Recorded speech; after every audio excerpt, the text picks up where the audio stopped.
G'day, I'm Stephen Travers. Welcome to this live session.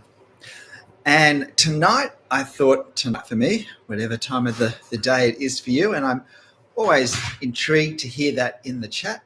So that would be great if you can let me know. But this is all about what are the most helpful how to draw videos that we watch. Now, I'm not asking for reviews of channels, and I'm not fishing for compliments for mine.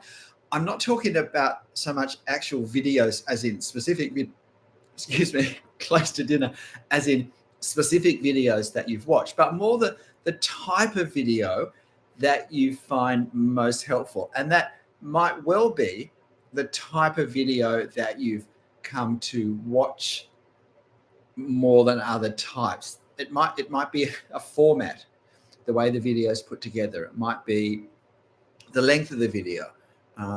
Maybe it may be the creator, and you come to trust certain video creators, presenters, teachers, or channels, because individual channels may have multiple creators, but you trust the brand in that case. Or it may be something else. So what I would love, though, is for you to tell me in the chat, firstly, that you're there. That's always great. I'm always encouraged to see the names and just a greeting, a chance to acknowledge people watching, but also what sort of videos do you find helpful? And I think I came at this having posted my 1,000th YouTube video yesterday. There's probably about 10 recycling of Instagram reels in that I did first, and then began my teaching video. So what are the sorts of videos that work best for you? And I suppose if I'm fishing for anything, it's not compliments, but it's ideas to what's helpful. I mean, I know what I think is helpful, and I know what's been helpful for me in terms of my learning process. Even though I didn't particularly watch videos, I know the sorts of thinking and things I was after as I was developing my drawing process.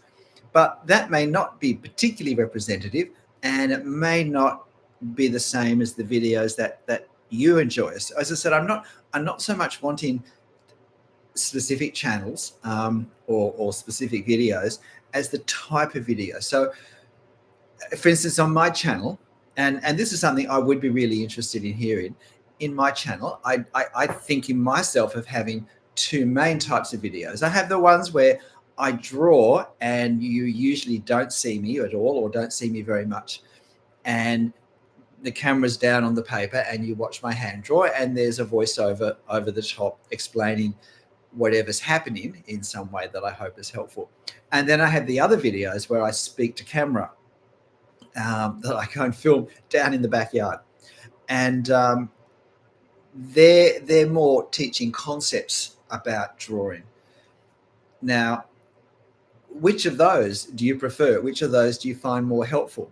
And I suppose we can prefer things for different reasons. So we can prefer one form because we might find it more entertaining. And I'm presuming if that's the case of my videos, it would be the videos where I actually draw. Yes, me too. I'm doing another live right now, and you're the first person to comment.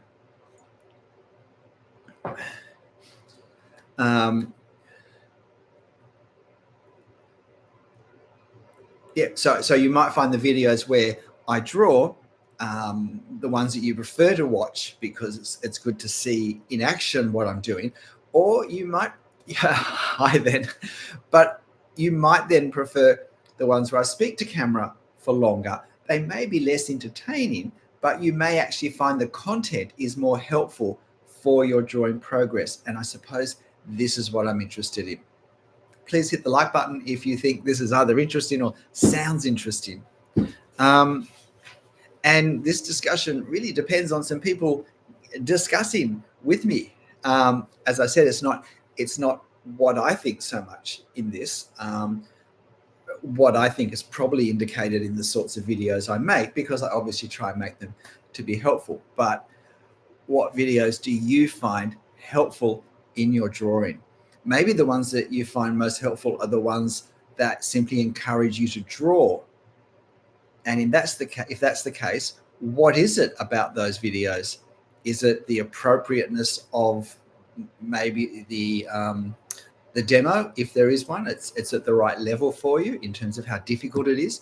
Or do you get more encouraged to draw by seeing things that are beyond your level of ability at that point, because it holds out something further ahead?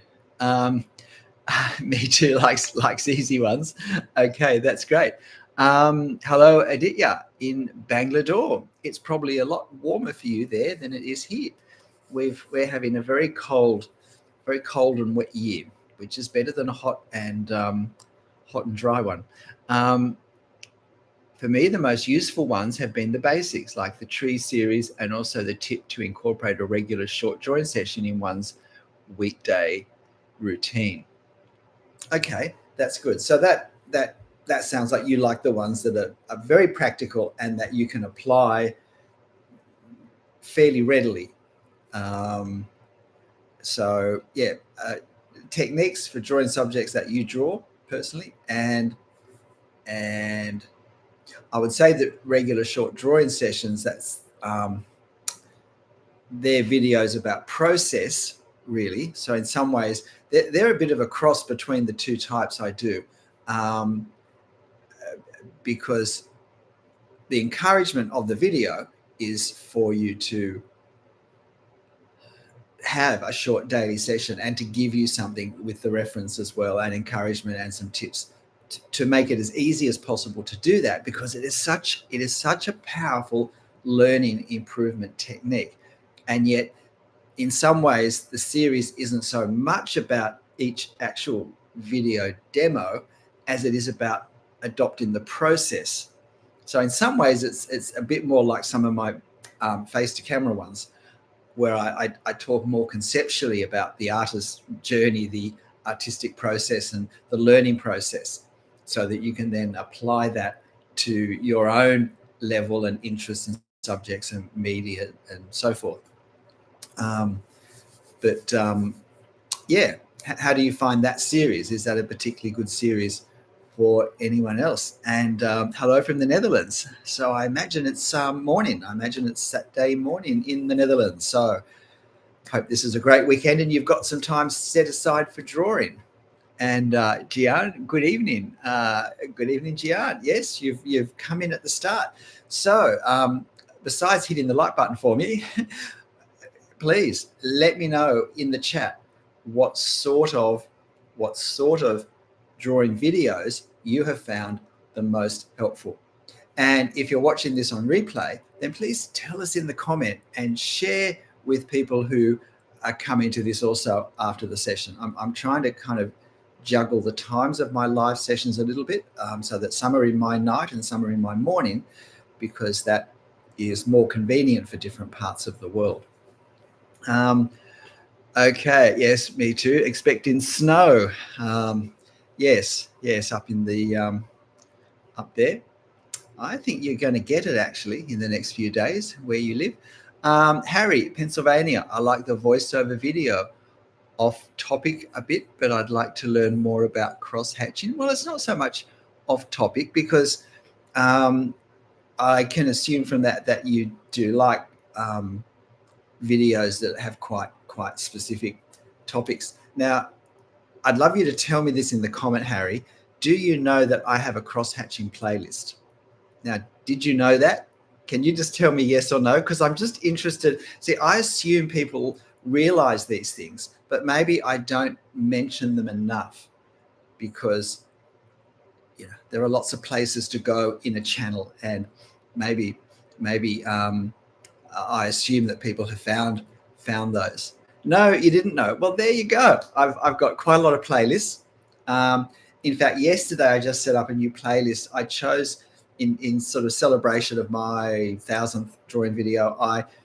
I set up a playlist of, it says 20 videos, there's actually 22 in it, but they're ones that I think would be very suitable for people at the very beginning of their journey. And so it's a mixture of my speaking to camera with sort of bigger picture, understanding the process of drawing, and a combination of technique and sort of skills such as cross hatching, and then a combination of more demos of drawings where we get to see it all put together. So I hope I hope that's a helpful playlist. So have a look at I've got a tree playlist, which is trees and all things foliage and basically green leafy. So it's everything from enormous trees down to grass is on that trees playlist. And it particularly explores different types of trees and different types of marks. I have kind of a standard way that I cross-hatch for kind of trees that are sort of, I mean, every tree is a specific species, but there's kind of a more generic-ish tree. But I also have videos on trees that are very distinct. So it sort of goes into, more specificity with that. Hi, Oopsie, it's Spooky in Kyoto. Welcome. What time is it in Japan right now? I would be interested to know that. Are you very far? I would have thought you were fairly close to Sydney time, but maybe I'm just not thinking of geography accurately enough. Thank you. You love my videos. But as a new aspiring artist, the most helpful for me was when you said you started to draw seriously at 40, which inspired me since I'm 30. I'm not sure where I said that because I actually started painting at 50 and I really started drawing seriously at 60. So, yeah. So be even more encouraged because you've got decades ahead of me to improve. Which ones of my videos, Oopsie, are you finding most helpful? Not individual videos, but the type of format. Because as I said earlier, I have a range of sort of video formats that I use. Hi, James. Nothing, but I stopped here just to tell you your videos help me a lot with my ink drawings. That's thanks, James. Yep.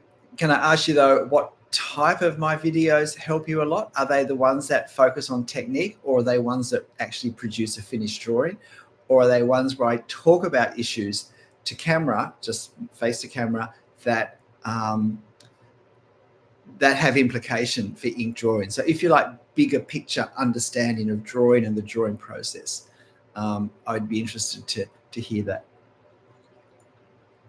Gian, what are you saying? The most important and helpful to me is the one where you always said draw the effect of the detail, not the actual detail. It sums it all up and helped me a lot with pen and ink. That's great. And look, Gian, are you aware that I have playlists? Because I have a playlist on drawing the effect of detail. It's one of the larger playlists, and it has some of the tree videos on it, but it has that principle, that technique being applied to a whole range of other subjects, from cobblestones to bricks to crowds of people to minute architectural decoration on very ornate buildings, Corinthian capitals, a whole lot of things. Sorry, I've got something caught in my teeth that I'm just hoping doesn't come down on camera. 7:43. Right, so it's a bit earlier in Japan. Thanks. I mainly watch the urban sketches and they help me get my mind ready to free flow. Right, okay, I hadn't thought of that, but watching where I draw as a warm-up to your own drawing process. Yeah, that's good to know. James, yeah, thank you for that. Hello, world, and God bless you back. Very much so, and your drawing and all that it is, because our drawing is important to us. Our creativity is a part of who we are, and so we want to nurture it in some ways, and we want to encourage it and help it as much as we can. And I suppose I hope my videos do that for you. I'm just looking at the ideas I jotted down.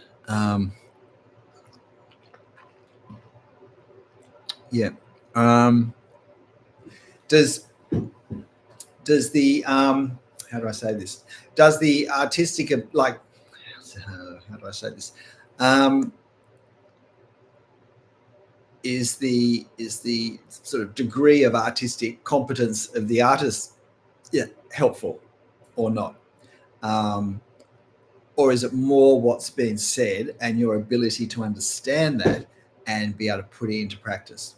So, I mean, how important is the sort of like, gee, I'm impressed by that, but that may not necessarily be a helpful video then, because it may make me feel that I can't do it. So, are videos better that have less less complexity to them, or do you like the challenge? Do you like seeing what can be done? That's encouraging. How fast do you like the videos to be? Do you like them real time, or is that a bit slow, or double time? And I would be interested to know this. How many of you are aware that YouTube, when you watch a video, gives you a cog icon, and you can actually reduce the speed of the video to a quarter the video speed? And at half video speed, the voiceover is still very understandable. So if something is sped up 4 times, you could slow it down to half time and see it at only double time and still take in the video, the voiceover. So you'd be able to see more, not so much more detail, but because it's being drawn slower, you're able to absorb more the process, the technique, perhaps understand the choices that I'm making or someone else is making in their drawing. So yeah, do you know about that? Do you know about the cog icon? Do people use it? I've started to mention it because I do get a few comments sometimes saying, oh, it's a bit fast. And the problem is there's only so long that the majority of people will watch or can watch, have available time to watch a video. So you don't want to push past that. There might be one person in 100 who would watch a 40-minute drawing video, but that just doesn't work in the YouTube algorithm world to do videos for that. But as I said, you can slow them down. Gian, when it comes to format, I like the short one with the finished drawings, and I'm aware of your playlist as well. And since it's now 1,000, I'll just pick whatever subject that I can use. Yeah, that's right. That's good to know. Yeah, I've been trying to push the playlist, and I've been trying to mention them at times in my voiceovers as well when I'm drawing or when I speak to camera, just as a way of pushing that out there. Spruce 1000 says, I like the full process videos from photo or outdoors and explain which technique is used or needed to get to the end result. Yep. Well, they're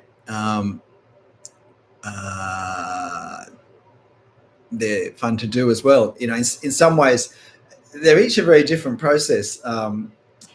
And for the demo ones, personally, what I usually do is simply find a drawing I want to draw and work out a reference I want to draw, and then work out, well, what is it about this that appeals to me?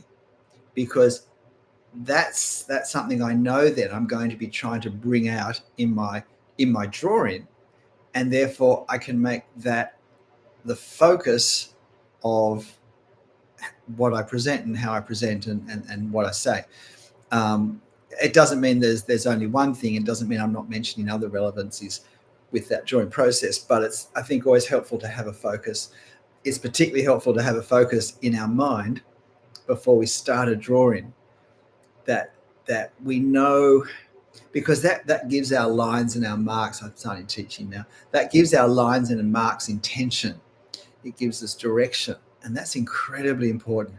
I think one of the reasons drawings often look a bit ordinary is because we've sort of been just thinking I need to copy whatever I'm looking at, and we haven't had a strong sense of what exactly am I wanting to bring about. Whereas if I'm thinking, you know, there's a lovely light effect coming through here, I really want that to sparkle in my finished drawing. Well, that gives me a focus now. That gives me a focus, particularly with my choice for values, because I only create light by controlling the darkness around the light. And so now I know where to put a lot of attention and maybe even a little more time in things such as my hatching, because I realize that the hatching is going to be important for the overall effect that I want to bring out. If it's grand architecture and it's a massive building, then it may be just the detail on the facade or something, and it may be there's a lot of windows, a lot of columns, a lot of pediments, a lot of things, a lot of sculptures, a lot of things all lined up in symmetry and exactly. And so capturing that precision and repetition in all the architectural elements that repeat across the facade, to have them all look the same and to have them all lined up very accurately so nothing looks out of place, well, that's going to be important. So that gives me the focus when I draw then of making sure I align carefully and making sure that I draw in a way that means every window really does look the same at the end. So yeah. So having a focus is so important. I do fear that a lot of people started drawing simply with, oh, I like this scene and I'll enjoy drawing it. And the intention for how the finished drawing is going to look doesn't go beyond that. Yeah. And that really limits our ability to sharpen our intention, our purpose, and to choose the skills that we've got and to work out the ones that we will need to develop, not just in this drawing, but in future drawings. Thanks, Spruce. Me too, prefers the real-time videos. Yep. But at the moment, most of my videos are real-time or double-time. And as I said, you can use the cog icon to bring the double-time part or whole videos in double-time back to real-time. So if that's helpful. Gian, for me, I'll accept whatever format you'll made as long as it won't give you a sense of pressure to create something for us. I already find your videos very informative and on point compared to others. Well, thank you, Gian. That's helpful to know. In lots of ways, my drawing videos have been driven by my own drawing process and discovery. As you know, I certainly understand what it's like to be a self-taught artist, though I have the benefit of the 10 years of oil painting, and there are a lot of skills in that I could bring to my drawing. And it was from doing those 10 years of oil painting that I kind of got to understand that if you go deep in one area of art, that you learn skills that are general enough that are transferable into other areas. And my approach to drawing trees, for instance, with a pen, came from the things I learned about drawing trees, about painting trees with a brush. And I discovered that the process, the technique, I kind of came to understand in my head with the painting worked very well with a pencil or with a pen, with a line, in fact. So, yeah.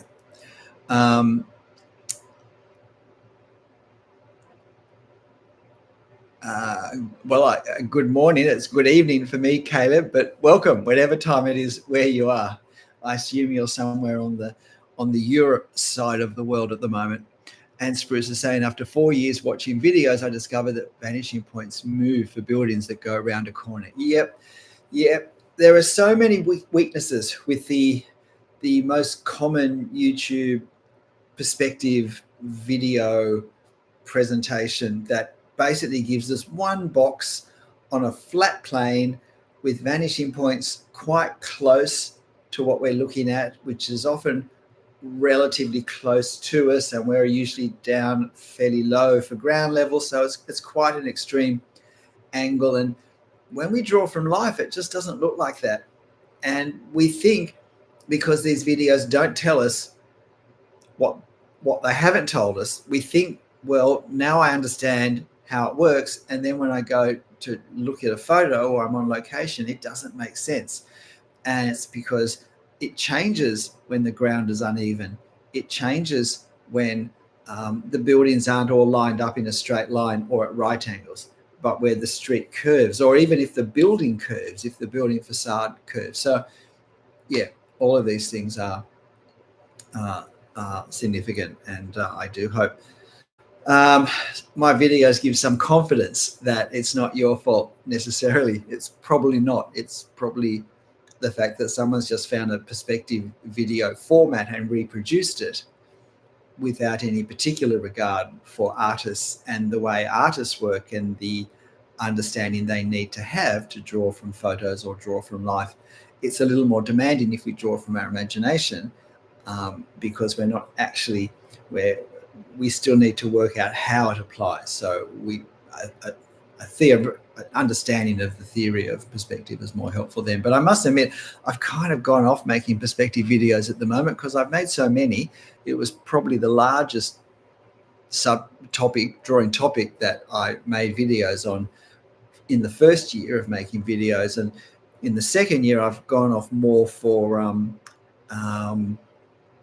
drawing the effect of what we see, as I've come to see that it's not only an approach for drawing what's often referred to as textures, the way surfaces look, whether it's leaves or whether it's bricks or gravel or whatever, but it's actually the fundamental way we should draw everything, because when we see anything, we're seeing a certain visual effect, and the question is, how do I capture that with marks, with my pen or my pencil or whatever I'm using? How do I capture that to create what excites me, what visually interests me or compels me? Is it a contrast between straight line, between plane spaces and very complex spaces within the one? Is it to do with the relationship of certain planes of depth and the objects that are in them? Is it to do with values and contrast between light and dark and all of those? Aditya, in this context, your perspective video playlist is also very useful. Thank you for that. And hi there, DT737. Welcome. For anyone who's just jumped on, love to have your experience on what sort of drawing videos have been most helpful. And I don't mean like of my videos. I don't mean specific videos, but I mean the type of video, and that can include the length, the format, whether you watch an artist draw, whether you can see the photo or not, anything about the process that you find helpful or not helpful. And I'm hoping at least to use that to fine tune some of my videos. But I think it's also a really helpful thing just for people watching this in playback later to think about, what do I watch and why do I watch it? And is it,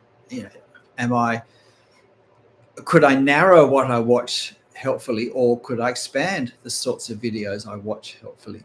How many different channels do people feel they can watch and benefit from? I'd be interested to know, do people actually follow drawing channels, or do you more just search for individual videos and watch them? I would love to have a comment and answer, giving me an idea of what people do with that. So Gian's asking, dumb question. There's no dumb questions. Occasionally there can be a dumb answer, but there are no dumb questions, I don't think. Is there a difference about plein air, location sketches, and urban sketching, or is it just a term? Well, plein air, I always say plein air, and then my wife corrects me with a better French pronunciation, is obviously on location. You're in the outdoors, I think, is basically what it's saying.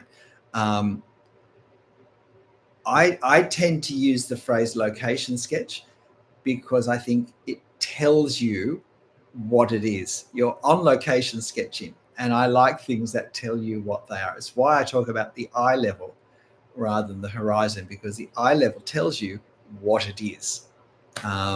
It's self-explanatory, and I think that's true with this.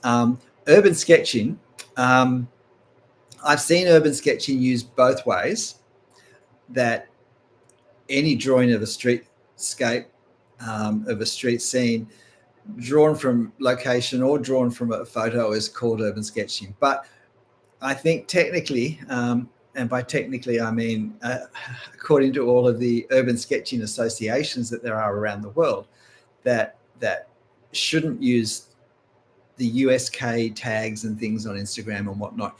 if it's not done and completely done on location. So in the urban sketching world, they do use that term very specifically for location sketching, and I think that's helpful. I think it's useful. There are other ways we can describe drawings that aren't done in that way. And look, it's a great way of drawing and to try and draw if we have opportunity. It does depend a little bit on what we like to draw. And I like to draw grand neoclassical buildings. And Sydney doesn't have as many of those as lots of large world cities, significant world cities do, because we're not as old as most of those cities. But and so I end up drawing a lot from photos. And also I'm not particularly close to where those CBD sort of type buildings are. But that's how it goes. So as I said, I use location sketching because it kind of tells you. Good morning, Shark Father from the US. Oh, what part of the US? East Coast or West Coast? I thought this was not a good time for the US. Or perhaps it's 3 a.m. in the morning where you are.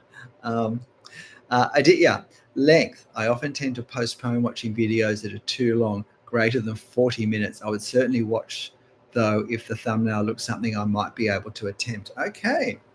I don't actually watch a lot of YouTube videos on any topic. Are there that many drawing videos that are longer than 40 minutes? Like, who here, who of the 14 people on the chat, and if you haven't hit the like button and you think this is interesting, please hit it for me. Who else would watch a video 40 minutes long and feel that they're able to pay attention for that?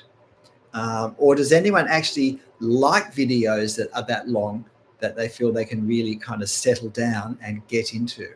Like, do you feel that you warm up to it? Or do you find that sometimes you get a bit restless? And do you like watching videos that look as though they're things that you can do easily, relatively easily, or ones that actually do look challenging because they inspire you to push on? That would be interesting.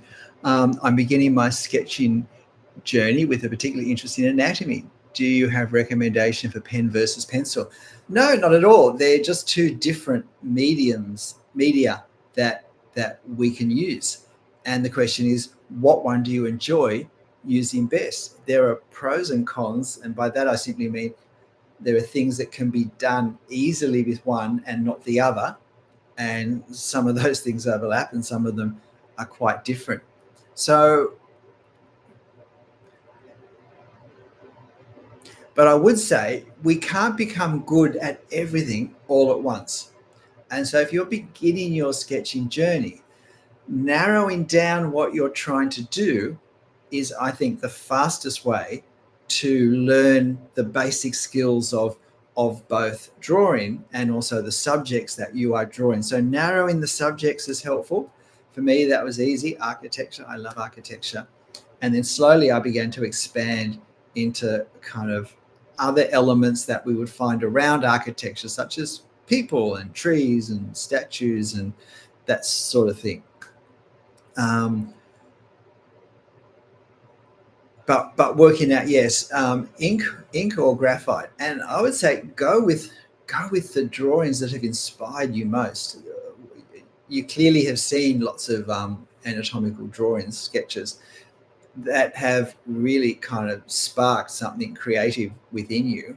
So were they more ink or more graphite, or maybe they're charcoal?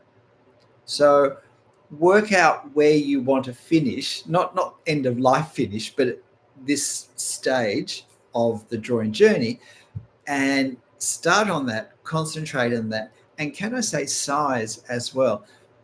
Generally, I'm a fan of draw smaller at the start because we can learn lessons faster. But I would say that with figure drawing, with anatomy, with life drawing, certainly, larger is better. That we kind of can, and when I say larger, I guess I don't necessarily mean like, a meter, but more this sort of size, A3 sort of size, by the way, this is the brand of paper I use, if anyone's interested. It's an Australian brand, but it's made from German paper. But it's 210 GSM drawing cartridge. But that sort of size I'd see as a minimum for drawing figures, for life drawing, and preferably twice that size. The times I've done life drawing classes, which I did do a few of 15 years ago or something, that was the size I used. And yeah, so yeah. So, but if you use pencil, I would recommend that you don't use an eraser in the early stages. It just slows you down and it gets you fussed and thinking about not making mistakes and having to correct mistakes. And they're all distractions from just processing the drawing. And if you leave the incorrect line in place, it's easier then to put the correct line in place, because you can reference off the incorrect one. It's too long, or it's too high or too low. It's easier to get the second line correct. So yeah. Don't use pencil because you think, oh, I can erase it. That's not a good reason to use pencil versus pen, because it would be best not to use an eraser, whichever one you can't use it with ink, which was partly why I switched to drawing directly in ink, because I felt I was becoming too perfectionistic, to focus on having to keep everything right, and I wanted to stay more gestural. And when I switched to ink without any pencil, I learned all these skills that I would never have learned if I'd kept the eraser. So that's just, something I honestly, stopping you, and I've got a couple, 2 or 3 videos on this, but stopping using the eraser was one of the most revolutionary things I did for improving my art. There's a few of them, but that is absolutely one of them. And I really didn't realize it would transform my drawing experience the way it has. I never dreamt I'd be able to draw in ink at one stage, as much as I really liked the ink drawings that I was seeing on Instagram. Okay, a few more questions. Hi there, Ahmed. Anthony, good morning from Virginia. Good morning back. Your videos on shadowing, different textures, brickstone with hatching and art markers, and your perspective strips have been a game changer for me. Thank you. Yes, those perspective strips. If you don't know what I mean, I think there's a couple up here. I use these in more my earlier videos, but I do use them occasionally just to highlight the perspective angles, often on the reference, and then slide across to see, is the angle the same in the finished drawing. You know, people say, oh, where do you buy them? How do you get them? Are they expensive? You know, well, they're just an old red cardboard folder that I sliced up with a box cutter, a very blunt box cutter. So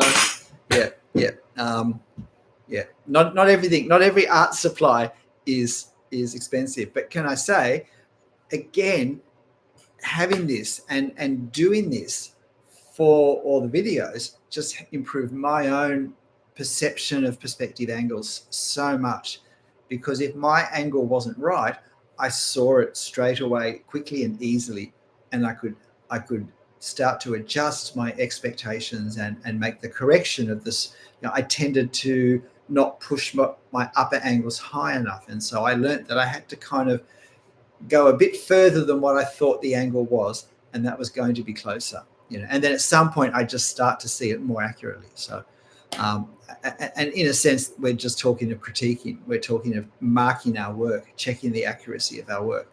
And if we're self-taught, then we have to do that, because we're the teacher as well as the student. You know, if you're self-taught and you watch my videos, I'm not really your teacher.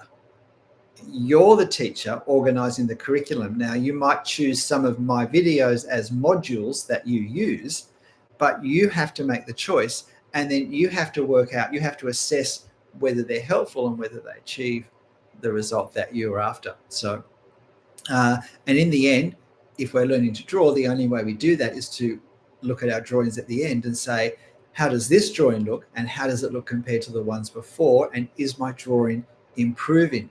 And that's one way of knowing whether we're watching the best how to draw videos for ourselves. are my drawings improving? Presuming that's what we want to have happen. Yep. Gian, since it's you, I watched that 2-hour live replay last time because I know I can learn something. I'll tell my wife because she says, for goodness sakes, who's going to listen to you go on for two hours? She says, I can't believe you can talk that long. Just go on and on and on. Yeah, but I hope it was helpful, Gian. And they're obviously in a 2-hour live session, there is a bit of repetition because I'm certainly aware that people come and leave. And so at any one time, people may not be watching something, may not have heard something that I said at the start. It's always fun starting a live session when it tells you that 0 people are watching and you still have to talk. And knowing that anyone who comes on won't have heard this. So it's just a bit of the nature of the beast. Okay, what's Shark Father saying? I'm on the East Coast around 7 a.m. Okay, right now, as far as longer videos, unless the content is a bit surface level or poppy, prefer increments of 15 minutes or so. Right, yep. Yeah, that's probably what I try and work around now is, 15 minutes, 15, 16 minutes, probably 14 to 16 minutes is, I think, what I'm aiming at the moment. I find that the what do I call them? Real-time 10-minute drawing videos, which normally take me about 15 minutes to draw. And so I have 10 minutes real time, and then I have 5 minutes that's reduced to 2 minutes, 2.5 minutes. They fit that time quite well. But I normally speed up longer drawings to kind of accommodate that as well. Not necessarily the whole video the same sped up. I might do some at a higher speed than others. Okay, Bruce is saying, on a rainy day, I switched to indoor cafe drawing. The same perspective rule should work, but it did go wacky very fast. Well, the problem, yeah, I sat inside one of Sydney's cathedrals the end of last year and up the back, up in the gallery, up the back that looks up the church. And the challenge is with indoor perspective, particularly in those sorts of spaces, but really in any space, is that instead of being in front of us, the perspective angles surround us. And so we're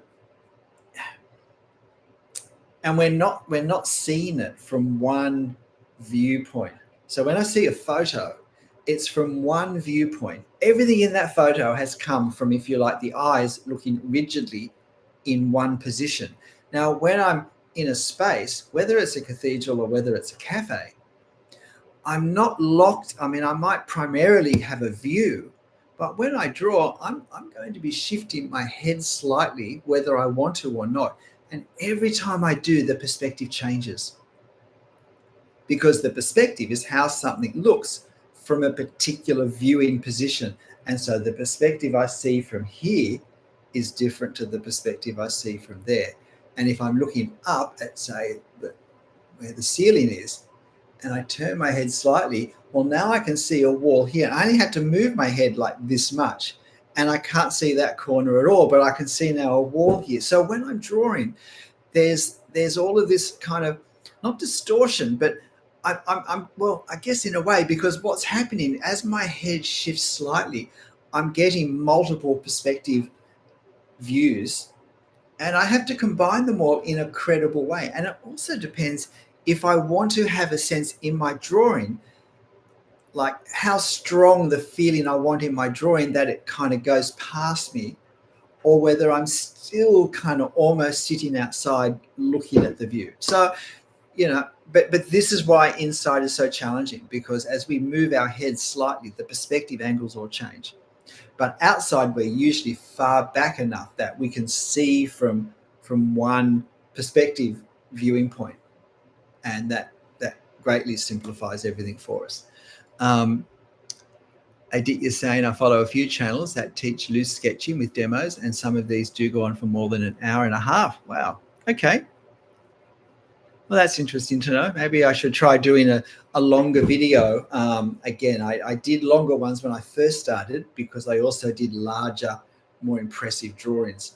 But I think I came to realize that that's not the best way to learn. I mean, I enjoyed the drawings, but the videos were long, and I felt that we would learn faster by doing smaller, simpler things, but being able to do them well, and then progress to something that's a bit more difficult. Good morning, Vinicius. Love your channel, doing a great job. Thank you. What sort of videos of mine then, Vinicius, do you find most helpful? What sort of format do you like best? And Anthony, I'm struggling to find a solution to clouds and shadowing them. Any advice would be greatly appreciated. Look, clouds are not the most sort of user-friendly subject for drawing with an ink line. I do have one or two. I think I have one video on drawing clouds with sketch markers.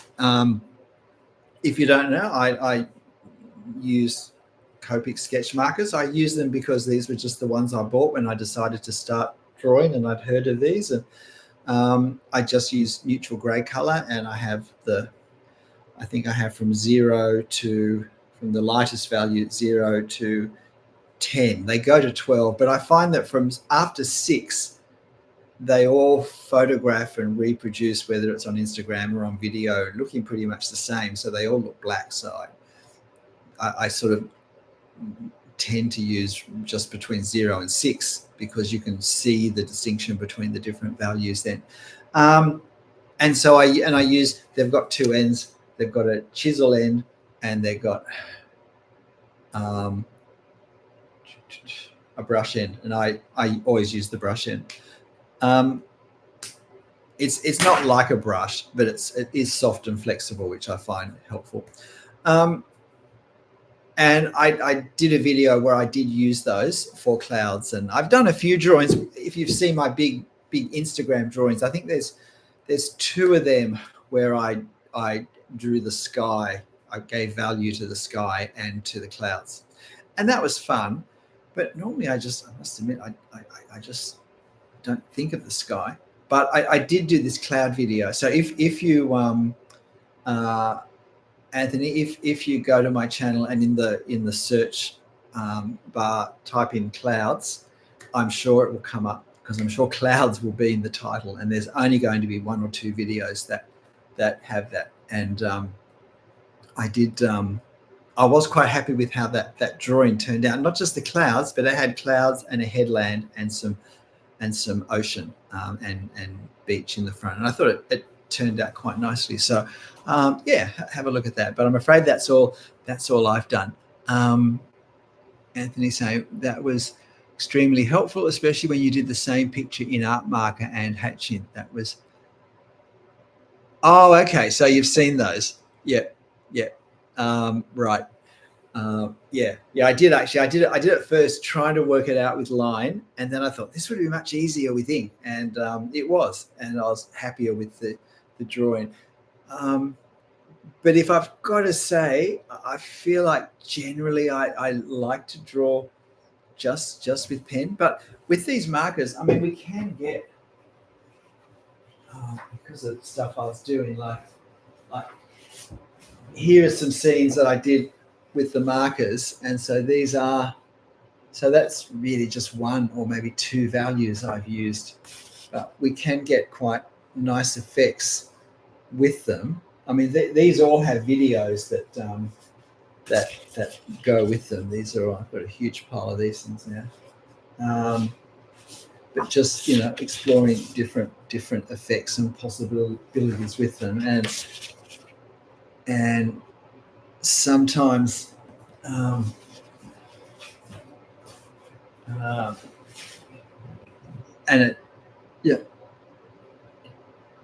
they work for different subjects. And this is one that I like, just a little corner bedside. So trying to capture the effect of light in a scene such as this would be very hard with a pen, with an ink, a fine liner pen, where we're creating our effects like this. But it's fun to play around, and in some ways, I think with these fine liners, it's perhaps easier with the sketch markers. With these things, it's easier to explore get the feel for creating light effects, particularly low light level, so night scenes or heavily shaded scenes. How we establish the effect of light. I mean, it's no different really in technique wise than doing any scene with light and dark. It's just that there's more dark and less light, but in our mind it somehow is a more difficult concept, I think. And if you're finding this helpful, please hit the like button for me. But most importantly, if you haven't been able to tell me yet, hop on the chat and tell me what sort of videos you find most helpful. Not the specific videos or channels, so much as in the length, the way it's done, the time it takes. Yeah. You're saying, I have to look for these sketch marker videos. I too found your old tree video sketch marker very useful. Yep. Great. Understand shadows more easily. Yeah, look, I do have a playlist. If we're talking about my playlist earlier, some people didn't realize I had them. And I do have a playlist for using sketch markers. I've got a feeling I haven't put all of my sketch marker drawings on it, but there's certainly plenty there. But an easy way of working out is just to scroll down through the content. And if I do a drawing, a video that's based on doing a drawing demo, then the drawing will always be in the thumbnail. So you can simply tell from the thumbnail, is it going to involve sketch markers or not? So, yeah. Thanks, Anthony. I must be the oldest dude in the world then. Appreciate that. Yeah. How do people do people sometimes watch drawing videos more for the entertainment than the actual teaching? That's still a kind of a, in the big picture, that's still a stimulating thing to do in terms of what they then go on to draw. So they're not so much watching it thinking they're going to necessarily learn a lot, but they're going to really enjoy that particular channel's way of presenting and talking, and maybe the music or the subjects or whatever. I remember when I first thought maybe I'll try making some YouTube videos. I Googled, because I don't Google anything, and I Googled drawing video, and the one that came up first on with the Google search engine was how to draw an ice cream cone with a face. Has anyone ever seen this? And I thought, that's unbelievable. So I clicked on it to see what it was. Has anyone else watched this? And it's from a brilliant channel of a father and son. He looks about, I don't know, he looks about 40, and she looks about 8, and it's his daughter, and they sit side by side, and there's also cameras down on what they're doing, and so he draws it and she draws it, and it's basically a cartoon, a very simple cartoon ice cream with like cartoon eyes and a big smiley face and chubby cheeks on the ice cream, and it looks like it took about a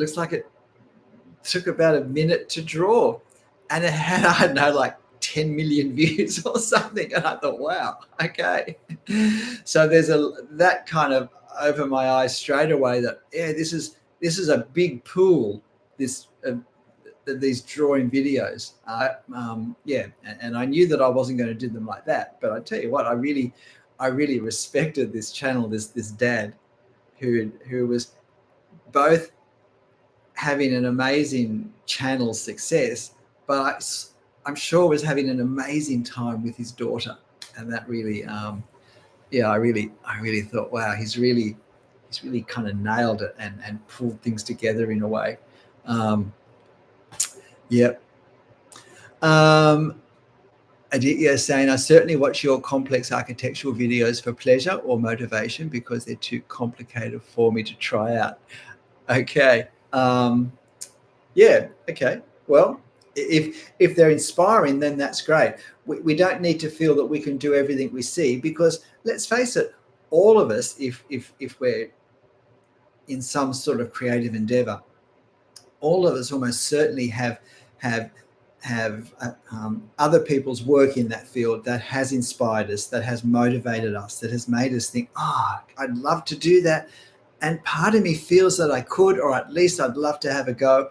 And so, yeah, I think that's important. And if you can hit the like button for me, if you're hanging on here and finding this interesting. A few more comments coming in.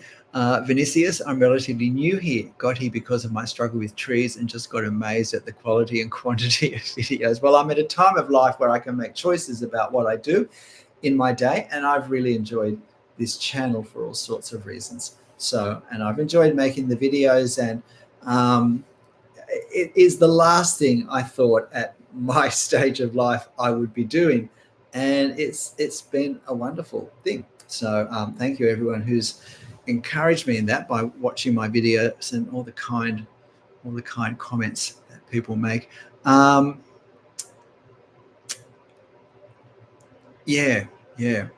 And of course, with trees, I think the answer is understanding what we're doing, and it's the way we view them and what we see. I think trees were one of the. I think trees were the first sort of subject where I felt, I think I've got something particularly helpful to say here, because I could see both from comments, but more importantly from drawings, that trees were a real problem area, and that people often had skills in drawing with the architecture or other elements in their drawing that went way beyond their ability to draw the trees looking like they fitted in with the rest of the picture. The trees often looked like they were drawn by someone else who hadn't drawn nearly as much or in the same way. So it got me thinking of process and of how we understand. And it was really the start of me coming to realize that how we draw is linked to how we actually understand the process of what we're doing, and therefore we can partner with that understanding to get the results that we want. And that's why, my videos at the moment, I'm often saying, especially in my face to camera ones, the importance of that it's the stuff that happens before the pen hits the paper, which is so vital. It's like 95% of the importance of the finished drawing.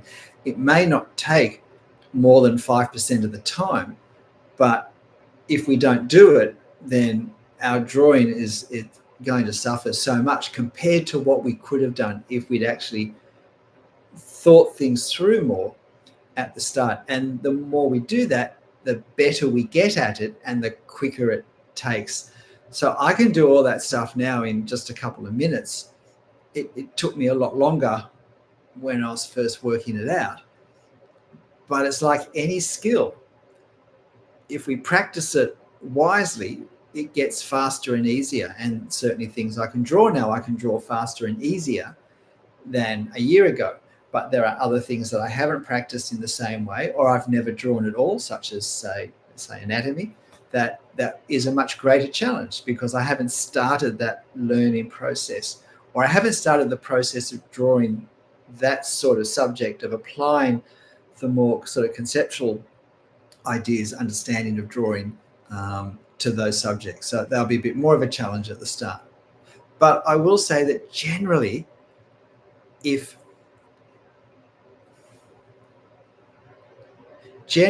I can draw one thing to a certain level, I can probably draw almost anything to that level once I get the same degree of familiarity with the actual subject and the particular peculiarities of that subject.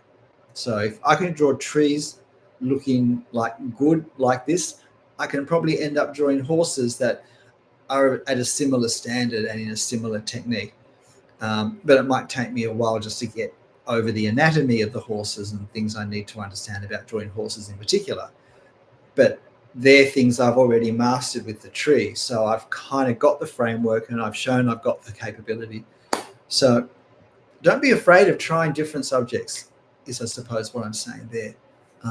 And one of the things I've enjoyed with this 10-minute real-time daily drawing exercise series, and that's a playlist that has 81 videos as of tonight on it, is that it's led me to draw a lot of subjects I wouldn't normally have drawn, and in most cases I've really enjoyed them. Even the odd truck, I have a cherry picker to draw. I have a sort of a bobcat machine. I go past work sites and I stop and I take pictures of the trucks that are there, because it's interesting to use the same understanding of the drawing process, but to then use it in a totally different subject that really is quite, I think, stimulating for our creativity. We don't have to do lots of them, but it's good. It kind of shows us, I think it tells us things about where we're at that we don't get if we are too narrow. Like when we start to draw, it is good to be more narrow perhaps in our drawing, because it means that our observation of our subjects is easier and so forth, because we're already partly familiar with it. But as we become more confident, we can push out into different areas more and enjoy the variation.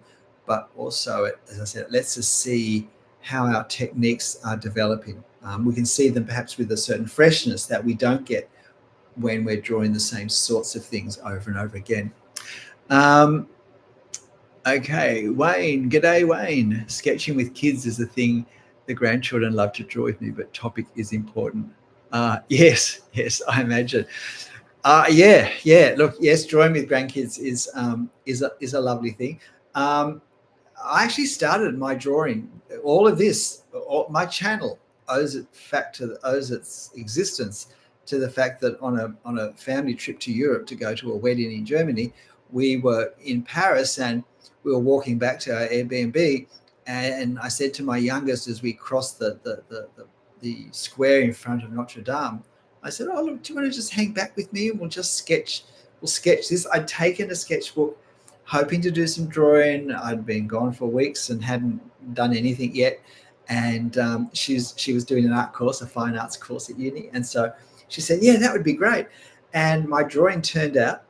And that night she said, "Oh, we should put this on your Instagram page." And I said, "Oh, that's just for my paintings. Nobody wants to see a drawing. That's nothing." She said, "Don't be silly, Dad. Don't be silly." And she posted it, and it got a much better reaction than my paintings did. And that encouraged me to keep. I mean, the fact that the drawing turned out. I'm just wondering. Oh, I won't. It's somewhere close here, but I'd have to rummage around to find it. If it hadn't turned out, I probably wouldn't have done any more drawing, and I wouldn't have a drawing channel. So it is. I kind of owe it to my youngest for the fact that I have this channel and that she posted that drawing despite my protests on Instagram, and the reception it got did encourage me to keep going. When I came back to Australia, I kept drawing, and I had a few painting exhibitions to kind of finish paintings for and to do. But once they were out of the way and I finished a commission, I sort of switched to drawing, and I've stayed there. And so it's funny how things happen and evolve. So drawing with kids can be life-changing. It certainly was for me. Spruce, I found myself often having excuses that I can only follow along with a video when having the same materials and pens as the artist. Started liking videos that don't trigger this, just pen and paper. Yes, well, I mean, to follow along with me, most of the time all you need is a fine liner. Sometimes 2 or 3 fine liners are helpful, because as you know, with distance, I often like to use finer pens, line thicknesses, as we go back in the depth of playing. But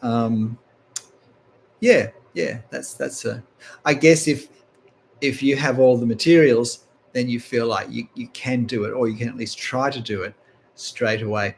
Can I ask you, I would love to have some people tell me this: how many people Thanks, Vinicius. I remember you came up in a previous one, and I wanted to say Vincinius or something like that, and I thought, oh, it's not that, but I think I fudged it. But I maybe my eyesight's better tonight.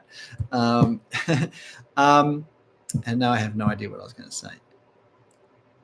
Oh yeah, whether you try and draw along to the videos, when you are going to draw whatever the demo is yourself, do you try and draw along with it, or do you deliberately not, and you draw afterwards at some point? I'd love to have a few comments that let me know what you'd like to do. Aditya, oh, your dog's insisting you take her for a walk. Okay, well, thanks for joining. And thanks for using my videos. That's great. And if you haven't hit the like button before you go, Aditya, please do. Don't underestimate how much hitting the like button or leaving a comment helps me. So it helps my channel. The algorithm does notice that, and interaction says that, gives an indication that this is a worthwhile channel, a worthwhile video for it to show to other people. So it may not seem a big deal to hit like or to put thank you or this was helpful or whatever as a comment, but it is actually very helpful for me. So since I'm saying that,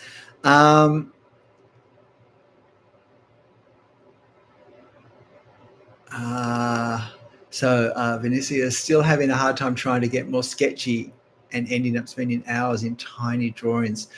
I think you're talking about a more gestural feel rather than kind of like tight little straight lines and things such as that. Do you use an eraser when you draw? Do you draw in pencil, or do you draw a pencil outline that you then ink over? Because if you do, it was stopping using the eraser that, as I said earlier, transformed my drawing, helped me relax, because I wasn't so focused on making a mistake. I began to focus on the correct lines and trying to draw to a time limit. So saying to myself, I'm going to put my pen down in 15 minutes. So I have to finish this then. Well, that doesn't give me time to be precious or tight. It forces me to be quite gestural, to sort of move in fairly free and spirited ways. And all of that transfers into how the ink looks on the paper. And then we build that up, and that creates the effect of the drawing overall. So I suggest, yeah.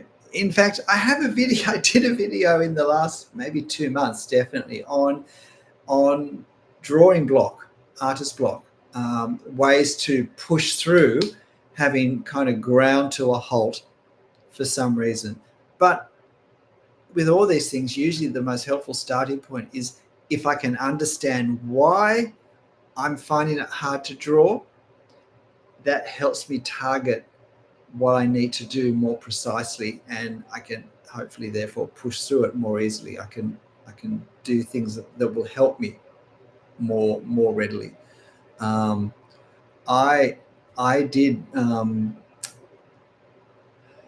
found when when I was doing the pencil drawings, I'd start to put off drawing, and it was because I became more focused on it's not going to work out. I'm going to make mistakes. It was all the perfectionistic thinking that was sort of tying my legs together so I'd fall over. And I found by saying, okay, I'm only going to use pen, and I'm not worried about a perfect drawing. I'm not worried. I'm trying to learn to draw with pen. And so it's not going to be perfect because I haven't ever really drawn directly in pen. And that worked for me. And that just got my whole thinking off the whole making mistakes. And I began to understand the process of drawing is different. And this is where I began to stop thinking of I'm producing an artwork, so I have to make it perfect. And I began to think of I'm learning to draw with a pen. And I look back over the last 2 years, and I can see my drawing style having developed. And if you've maybe come to my channel a bit late, not a bit late, but like later, that may not be obvious, but I go back to the drawings I did 2 years ago, and they're very sort of accurate, but pretty wooden in lots of ways. I've got precision over feeling, and I much prefer. And I had the focus more on copying the shapes accurately, instead of I hadn't developed the way of thinking of these are visual effects in life or in my photo that I'm trying to capture now with my pen on the paper. And so um, once I got my head around that, and that began to permeate my drawing more and more, not just for certain topics such as trees and leaves, but for everything I drew, my drawings began to change. Our drawings always come from how we think, because we're not just copying, even if we think we are. But if we do think we are, then that will limit how our drawings look and control how our drawings look, because what we do always comes from how we think. And I feel I say this a lot, and people go, "Oh yeah, I know that." But if your drawings are staying the same over a long time and you're not happy with how they're looking, then you need to change how you think about the process, how you understand the process, and therefore what you try to do. Because if nothing changes, nothing changes. That's something profound, isn't it? So Rose and Jim. So Rose or Jim, not sure which one. I don't draw along with the video. Prefer to watch and pick up tips. Yeah. Look, I hope you do draw afterwards, because I think that is a good thing. But I would suggest you don't watch the video while you draw afterwards. So I'm not saying watch the video twice, but the reason I put the reference photo on my channel community page is I figure you can do a screenshot and then have a go drawing it yourself. And then you can go back and compare your drawing with my drawing if you want to, not to see whose is better, but to see how you, having watched the video, understood the techniques that I talked about, and then how you put them into practice, and work out, are there ways you could continue to evolve your using of that technique in ways to get the effect that you want. Yeah. Me too. I watch the video of the one I'm interested in, and then after I go find the image and draw from it. Yep, that's how I would recommend. Because I think the truth is, being realistic, not wanting to have a go at anyone, but just knowing human nature is, if my drawing is still up when you're drawing, it's going to be very easy to end up looking at my drawing as the reference for your drawing, rather than looking at the photo as the reference for your drawing. And now you're not drawing the reference, you're copying my drawing. And it will be quicker and easier to get a nice looking drawing by copying my drawing, because you're not having to do all that translation work of translating from a photo into a drawing. Or I'll have done that in the video, in that drawing, and then you're now copying my translation, my creative thinking translation work. And that's the hard bit. And this is when I talk about it's the 90% of the success of a drawing happens before the pen hits the paper. I don't mean 90% of the time, but at the time of the drawing, but 90% of the what's crucial happens before the pen hits the paper. It's not putting the marks on the paper. It's knowing where to put the marks. It's knowing how to put the marks. It's knowing for what purpose we're putting the marks. And it's developing the skill to combine marks in a certain way to create certain effects. And once that all fell into place, I had the blueprint. I had the kind of way I was going to go ahead. And this is why I do so many speaking to camera videos now, because I really do believe, it's fun for me to do the drawings, and in some ways they're probably more entertaining videos to watch. But it's understanding the process that has changed my drawings so much for the better. And I really hope, therefore, it can have the same benefit for yours. I don't want your drawings looking like mine. I'd be delighted if your drawings end up looking better than mine in some way, because that would mean I'm a good teacher. And that's what I'm doing in these videos. I'm teaching. So, and why shouldn't you develop your technique beyond mine? I've developed mine went way past where I thought it would, uh, albeit with a lot of time and intention. So why shouldn't yours go past mine? I mean, don't.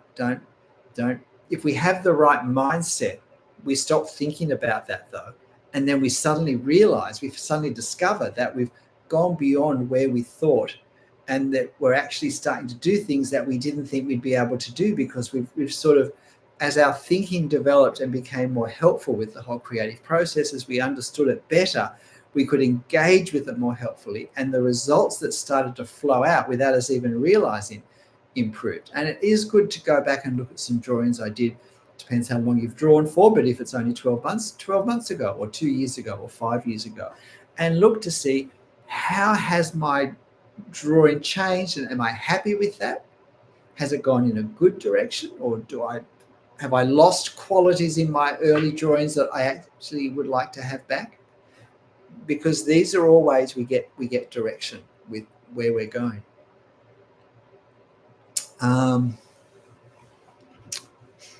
Maybe it's a good idea to have a video about how to correct mistakes without using an eraser. I've got at least 2, if not 3 videos on that, which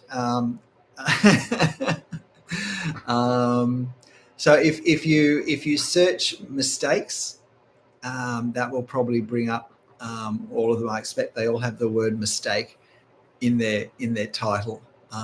So yeah. But the other thing I do, Spruce, is in my videos, when lines, I haven't done this in all of them, but I do it in all of them that I do now. When I draw lines not in the right place, I make a point of saying in the voiceover, that line wasn't right, I wanted it to be more this or that, so that you can see how I deal with it. And sorry, I just ducked out of sight because I'm just seeing if I can see a picture down here. Yep, here it is. I think I showed this, so you might have seen this in the other last live session. But this is a very recent photo. This little Australian parrot who eats grass and stuff, the seeds from the ground. But I had a number of lines here at the early stage which were totally in the wrong place. And I thought, I've ruined it, I should start again. But I didn't. I pushed through, and it's not obvious to me, and I don't think to anyone else, where those lines are now, because I was able to add other lines that just made those lines not look so obvious. But when I did them, it was like, red lights were flashing, like ruined, waste of time, start again. And it was only that I've learned by experience that if you persevere, almost never do you regret that there are ways we can minimize the impact. It's just that when we make mistakes, the mistake, we're more likely to make mistakes early on in the process, early on in the drawing, which means they stand out a lot, and because there's not much around. Whereas later on, it's easier to firstly judge where to put lines and marks because there's more to reference. Plus, we've got a stronger idea of things such as hatching and ways we can and it's just busier. There's just more to see. And so it doesn't look as bad anyway. So, yeah, I would say very much just go with that and push through. And of course, if you stop and erase or start again when you make mistakes because you feel like you've spoilt it, and firstly, understand if we're learning to draw, we're not producing artworks, we're learning to draw. And so it doesn't matter that I've made a mistake, because if I'm learning to draw, I don't expect to be perfect. I don't expect to be professional. Not that professionals don't make mistakes in there, but I need to understand that will happen. And I need to understand that one of the things I learn is dealing with things that don't quite work out the way I planned during the process. And that includes when we draw in ink. And I've learned, I've got that confidence now that I know that most of the time I'll be able to correct those mistakes. And look, occasionally it's not salvageable, and particularly say if I'm drawing architecture and it's the perspective angle is way off on one of the very most significant visually prominent parts of the scene, and it's one of the first things I've done. So I might have only been drawing for 30 or 60 or 90 seconds. Well, then I'll start again because, hey, why not? Because I know I'll start in a stronger place because I'm now more focused on what went wrong when I do it a second time. But unless it's literally in the first couple of minutes, or unless it's such an obvious game changer that it absolutely is going to make the whole thing pointless, I push through, and I've learned you can, and I've developed skills for the way I draw to hide things that, at the time I think, well, this has spoiled it. So yeah, it is a bit of a personality thing. It's more of a problem for some people than others. Yeah. Okay. It's Jim from Jim and Rose. That's good. I'd like to see your references. Pause and do my drawing, so I'll gather all my doubts and then see how you resolve the troubles I was in. Okay. That's interesting, Vinicius. Yeah. You sound like a Roman consul or something. I did ancient history and always enjoyed it. So it sounds like a very, very good, solid Latin name. Yeah, well, that's interesting. So he's saying that, so I assume it's a he. I think that's a masculine ending on the word. So before seeing how I finish the drawing, you'll have a go drawing the reference yourself and then compare how I processed it and put marks on the paper compared to your way of doing it. That's great.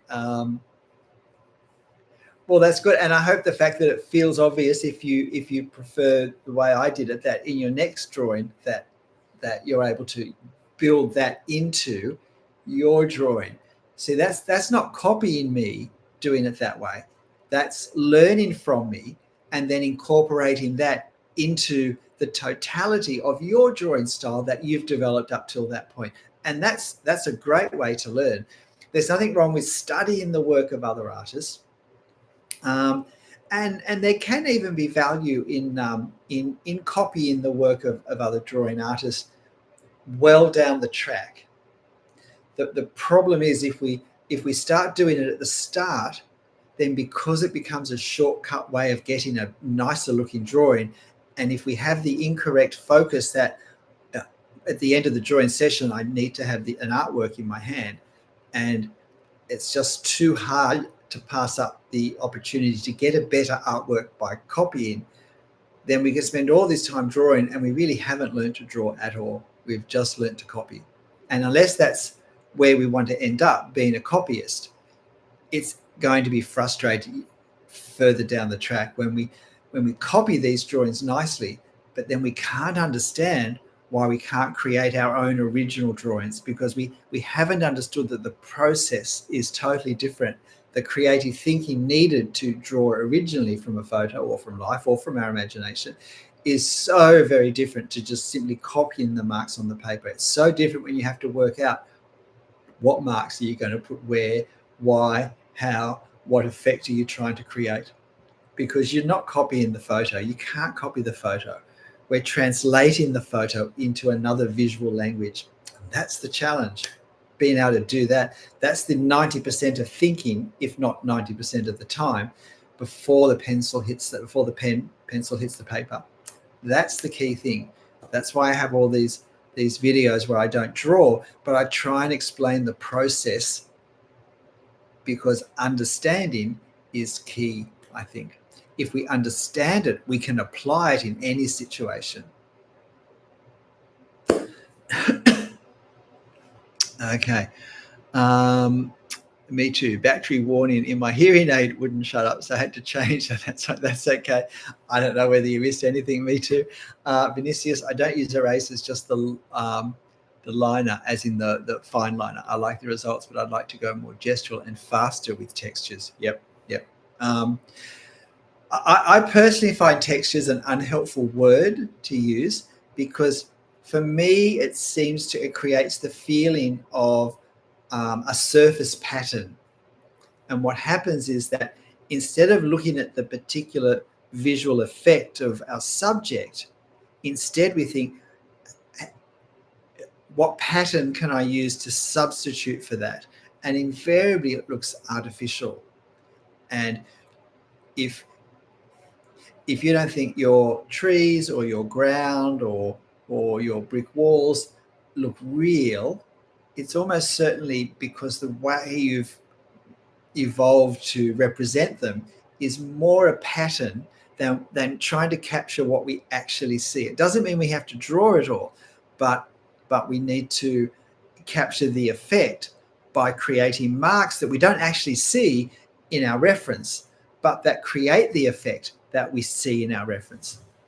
And and I've come to realize that that's actually for the whole scene, not just for certain, if you like, complex parts such as leaves or parts where we have overwhelming detail, grass. And again, if you're finding this helpful, please remember the like button for me before you go. Yes, this live is going to be saved, and the discussion, the chat is saved. I always there's a box when you set these up to allow for the chat to be replayed, and so I always do that. Wayne, in the last slide, you discussed the trap of doing drawings in pencil, then inking later, but making errors because we copy the pencil, not looking at the subject. Yeah, thanks, Wayne. I've actually had I had a lovely comment today, I think, from someone saying that they've always done that, and they've just done their first drawing where they still did the pencil under drawing, but she made a point of not looking at the pencil but actually kept referring back to the reference. So instead of tracing over the pencil and ending up with a very wooden, stiff looking thing, because we've now done two drawings and one is a tracing on the first one. So it's the pencil, the under drawing was perhaps the more real drawing, and there's now a sort of a derived tracing over the top, which is not going to look, it's not going to have the same feel as the lines that we've created from looking at our reference. So she said she did that. She did the pencil under drawing, but used that as a guide that she held lightly to and still drew from the photo. And she said she couldn't believe the improvement, couldn't believe how the feeling that the drawing it this way had. So she was looking forward to doing more of that. And from that, it's just a short step to not worrying about the pencil at all. As I said, if we want to draw in pencil, that's great. I've got, I drew in pencil for probably a year before I drew in ink at all. And I had a wonderful time in it. So, and I've got a few videos. I do have a pencil playlist. It only has about 3 videos on it, but because I haven't done much pencil since I started in pen. But there's absolutely nothing wrong with that. Don't think of pencil as an introduction to pen. They're two different mediums, and we should think of them as that way. Start in the one I want to do well in at this stage of my drawing journey, and then change to anything else that I want later. Yeah, okay, how are we going? Okay, so it's an hour and a half. Goodness, that went quickly. Before I go, are there any more just general questions about drawing? We can leave the topic just for the last few minutes, last little bit. If there's anyone here, thank you for the people who've held on. Again, please remember the like button for me, and I'd love to have a comment in the comment section for this rather than the chat. But are there any questions about drawing in general that you'd like to ask me while you've got the chance? I certainly appreciate. Donatella, I missed your thank you. Yeah, my pleasure. So I'm just jabbering, giving you a couple of moments to think. Is there a question I'd like to ask him before we end this? Most of you have your weekend ahead of you. I'm halfway through mine.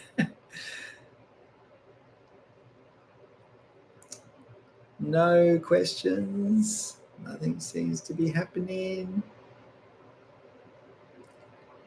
I've switched to my drawing room rather than where I usually did the live sessions because the light's gone and we haven't been able to replace the tube, so not in a way that works. So we'll have to get someone to come and have a look at it. So it's too dark there. So, but this is probably a better option anyway.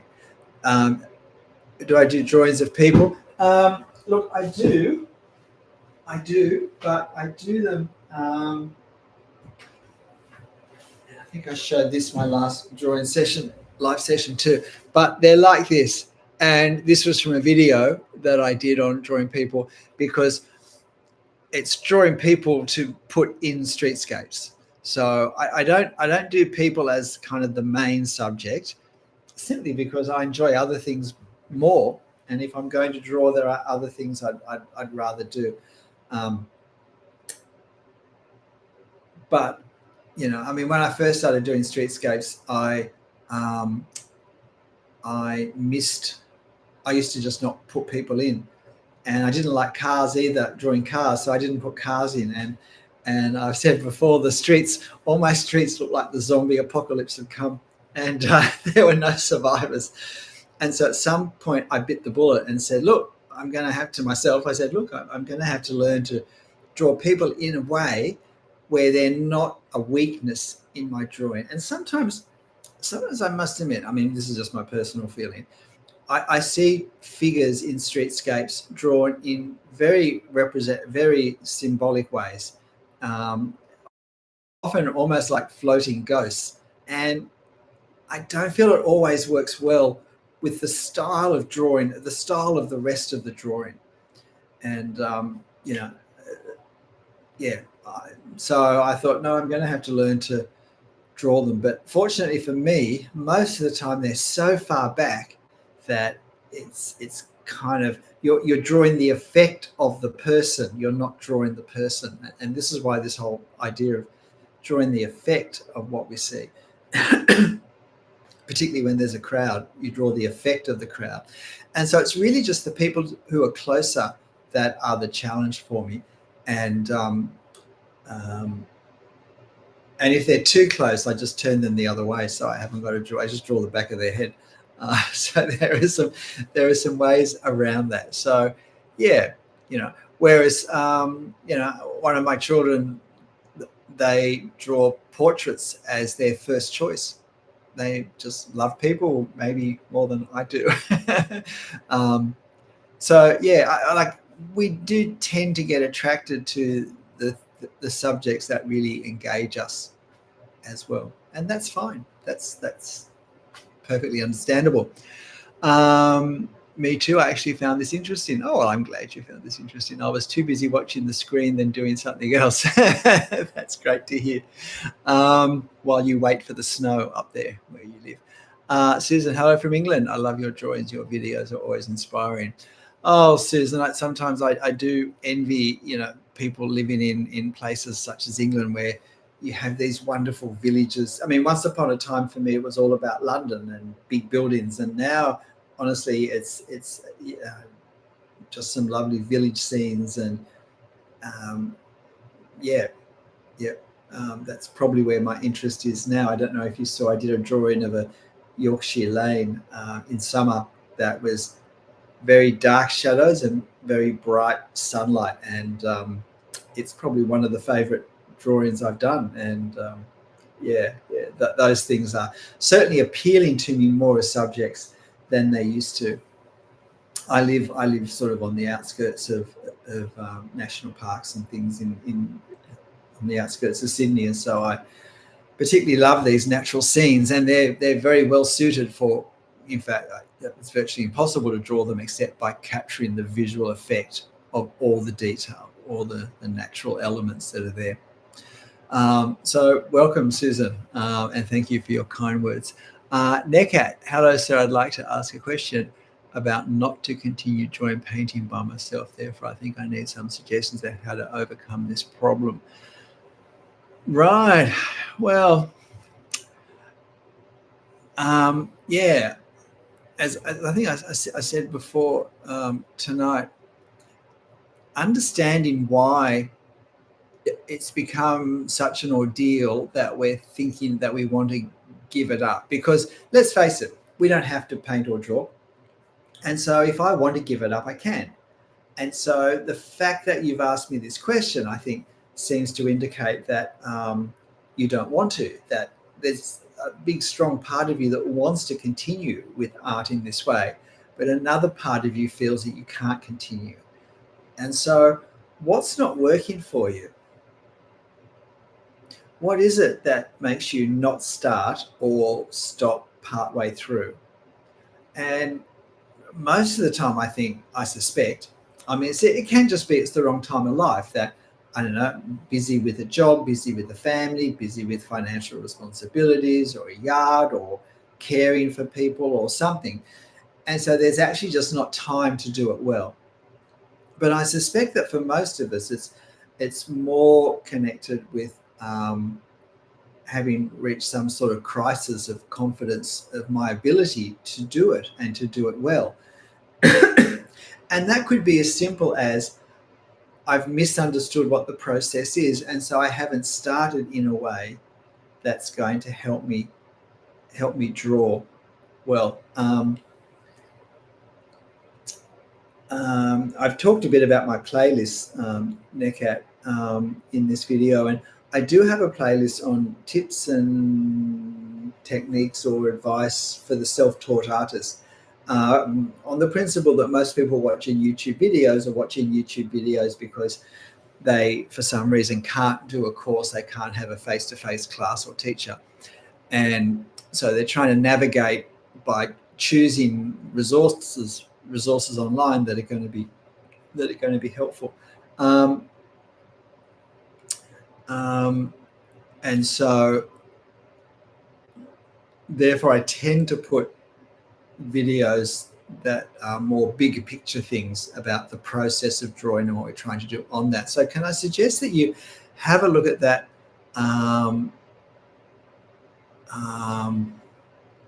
that playlist and see if that doesn't help give some direction. But you've just said, now, actually, I really want to start a drawing or painting, but I can't find any motivation for that. By the way, I have lots of free time for that.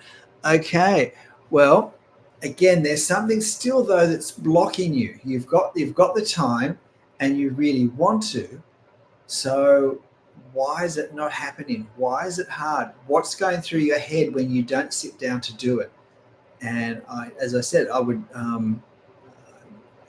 personally for me, I was afraid that it wasn't going to turn out. And somehow if I delayed starting it, I escaped that dilemma. I also escaped doing any drawings as well. And that was like for 35 years of my life. So, or longer. So it's worth overcoming if we actually do want to be able to draw. Another thing is to, Nekat, is to maybe make it as easy as possible. Maybe what you draw or paint is simply too, not overwhelming, but on too grand a scale. And so aim for smaller painting sessions, aim for smaller drawing sessions, and if you're painting in acrylics or watercolors, paintings that you can finish in one session, drawings that you can finish in one session. It's a little more challenging to finish oil painting in one session, but it can happen, or at least still limit to something that can be finished in a couple of sessions rather than something that's going to take 3 weeks to finish. And you may not even know if it's going to work till the last half hour. So I would suggest that too. Do things that are easier to start because they're smaller, and perhaps you can be more confident about them. The range of skills that they'll demand in the one drawing is less.